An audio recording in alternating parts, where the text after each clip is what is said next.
and I know your time is very limited, so I'm very curious, how do you find time to involve in an NGO like Global Leadership Network, and what is your role there? Because I know you're both involved in this, and I'm very curious, how do you find time, and what is your role in the organization?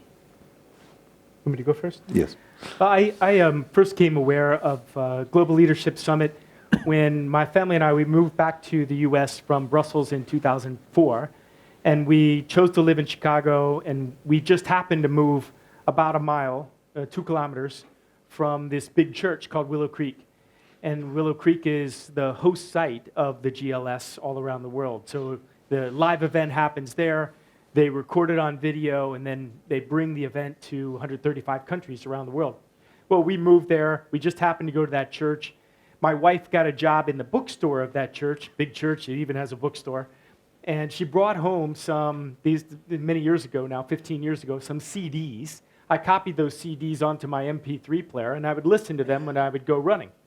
And I thought, wow, this is really good. And so I started to attend the event, and was really surprised by the high quality of leadership training that the event offered. And I've been attending every single year since. We started to become financial donors. They rely on donors in different places in the world to be able to underwrite or subsidize the event to parts of the world that aren't self-sufficient, don't have enough resources to be able to afford the event on their own. So we got involved that way, and then in 2015, I joined the board of the GLN, and I've been on the board for the past 5 years. Now even playing a slightly more active role, helping them develop a new strategy. See, I said I'm not a big believer in strategy, but what's my role? I'm the strategy guy for them. So yeah, that's my role with them. And why? That's the what. The why. Well, I'm a big believer in the idea that leadership has this amplifying, multiplying effect on everything else. So you can go try to solve the individual problems, or you can focus on leadership, and a lot of other things will get better just because the leadership brought to an event or an organization will be better. And I know how effective the summit has been on that front over the years, and the leverage that you can get through your involvement in contributing to the Global Leadership Summit or attending the Global Leadership Summit is just tremendous. So I've always seen a very high ROI from any time, money, and effort I can put into supporting being a part of the GLS, and how that pays off down the road. Mitch. Okay. Well, my story is different and the same in a way. When I attended the first summit, I guess, here in Cluj, and I'm not trying to say big words, but I'm going to say something which sounds huge. There was one session there of a guy who I can say that session saved my marriage. And that guy became my favorite author, and that's Tim Keller. Beyond that experience, I was also learning as a manager, struggling, going through a transition. We just had been acquired as a company, and I had new owners. And I had to decide, actually, pretty much like what you said before. I also think, do I need to stay? Is it time to move on? And so forth. So for me, GLS has been a resource during all these years. And, I cannot say it doubles your knowledge in 1 year. It doesn't. But in terms of learning resources, finding good stuff that you can follow up, like that's where I discovered Patrick Lencioni. That's where I discovered Jim Collins, And these guys have been around almost every session of GLS all these years. And these are my favorite management authors right now. So it's just been a great experience. And now I'm part of the Romanian board for GLS, which is basically, just a couple of cities, us groups, teams in a couple of cities trying to meet together and try to figure out, how we can get the best out of the GLS. So that's why I'm part of it. And yeah, I'm very thankful. Thank you. It's very interesting to see people in top management like you to have the time and energy to involve in project like this. And maybe sometimes we find excuses, I have no time to do this and this. Mm-hmm. And It's very interesting. How can you manage this and also get involved? Yeah, and actually, when you said that, I remember something which I meant to say. And now, when you made an answer before, it clicked in my mind because that's exactly what I'm doing. Sometimes when work becomes very intense, the only way to manage that is to have balance in something else. And for me, being involved in quite a few other things, I really believe it makes me more effective at my work. If I only did my work, which is actually in this building, with Yonder, if I only did that, sometimes it would feel, huge and stressful and challenging, but having another perspective on life by being involved in something else gives me a good perspective here, and I really believe it makes me a better executive in my current role. So, yeah, I think it all adds up in the end. Last question to close the sale and go to call to action. What would your recommendation be for a top manager or entrepreneur that is in the room tonight? What do you think it would be top benefits for himself and his organization attending the Global Leadership Summit in March? Okay, I'll go first this time, and I'll be short. I think when you come with a team to an event like this, it shapes a common vocabulary. Because what happens is you go alone somewhere, and then you come back pretty pumped up about a new idea, which is you sincerely believe it's a great idea, and maybe it is. And then you try to change people around you, but you've been sitting in that environment for a day and a half, and you just try to give some glimpses to some people, and it's very hard for them to really get it. So coming with a team and drawing conclusions as a team is the best way to create impact in your own organization. But as you all know, sometimes you need to be out of the organization to be able to reflect on it and to see it. And I heard a nice saying from somebody. The person said, the bigger the team you lead, organization you lead, the more you have to take a distance from it to observe it and to be able to be rational and objective about it. So taking 2 days off with the team to learn and to hear some stuff and then to discuss about it, I think it's one of the best investments that you can make as a team for your organization that you lead. So that's my pitch. Thank you, Daniel. Thanks. Yeah, the shared experience is very powerful. If you've gone to a movie by yourself and then go try to tell somebody about the movie, they don't care. But if they go to the movie with you, you can talk with them about it for hours. And GLS is like that times 10 to have that shared experience. So I very much agree with Daniel's point.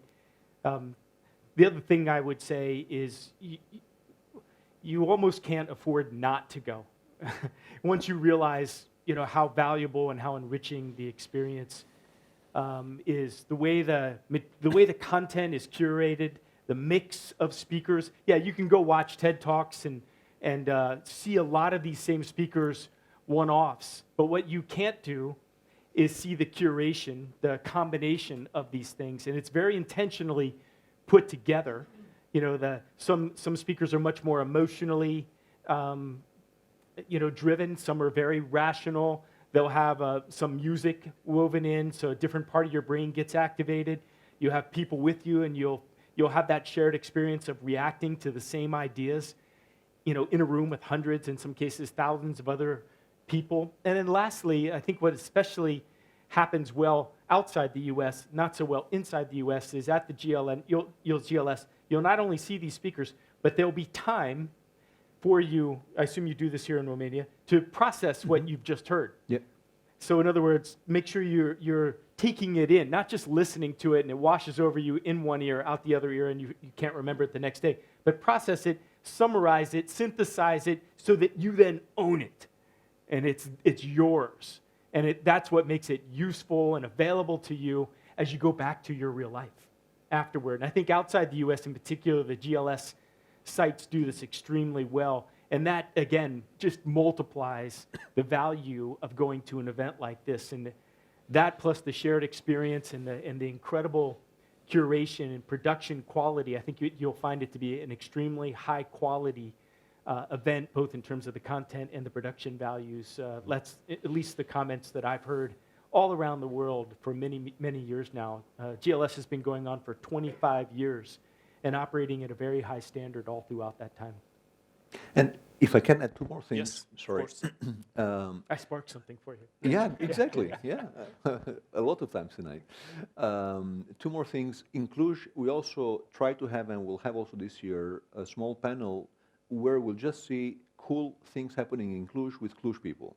And actually today, I Do can you make think we can give them a little bit of yeah, heads actually, up? I just got a confirmation today. One of the Beard Brothers guys will be there, and I'm not sure how much you know about them. They are building a school with not so much money. Actually, Cornell, the guy who's going to come, he actually told me that their goal is to be able to build a school with no money just by donations in Cluj. And, to me, that's a great story. And, the fact that there's such cool stuff happening. Last year we had Andy Deisler and others here. This year is going to be, among others, the Beer Brothers guys. So just to hear, positive, cool things happening in Cluj, because all we hear in the mass media is the negative stuff and things that are not going right, and there's lots of them in Romania, but there's so much that's going right. And then also from a personal perspective, and I come back to what I said before, it's not a typical how-to management session where you listen to 10 stories about time management. No. It's much more holistic than that. And, there will be management, there will be artists, there will be other stuff, and there will be also spiritual part, which is what I was referring to about my marriage 11 years ago, which was, to me, it didn't save my marriage, it saved me because it changed my way of thinking on one part of my life, which is quite important. So, yeah, you will be challenged. It's going to be uncomfortable. Like when I was there 11 years ago and Tim Keller said some things about some people, I recognized myself in that. I was like, no way, I'm a Pharisee. What in the world? I thought I'm a nice guy. And, I still think I am. But that realization hit me like a hammer, and it was totally uncomfortable for me at the time. So I'm not saying it's a just normal management course where you go, you learn some things, and you go back a bit brighter. You might be challenged in some ways, but I think it's a very holistic experience, and I think that's what sets it apart for me, because I've seen lots of, good events, but this is more holistic than the average, I would say. Is Liz Bohannon one of the speakers this year in Romania? You Yes. should know. I Okay, think so. so that one talk all by itself is worth going to see. I've seen she's a young gal who started a design and clothing business based in Uganda and now operating in different parts of the world. Anyway, her story is so good. It is, for me, the best talk I've ever heard in terms of the content, well-constructed, and especially incredibly well-delivered. I've seen her talk now already since August of last year 12 times, and if I have a chance to watch it again, I'll do it right away because it is so good. I never get sick of it. That one talk all by itself would be worth you going, so you should go.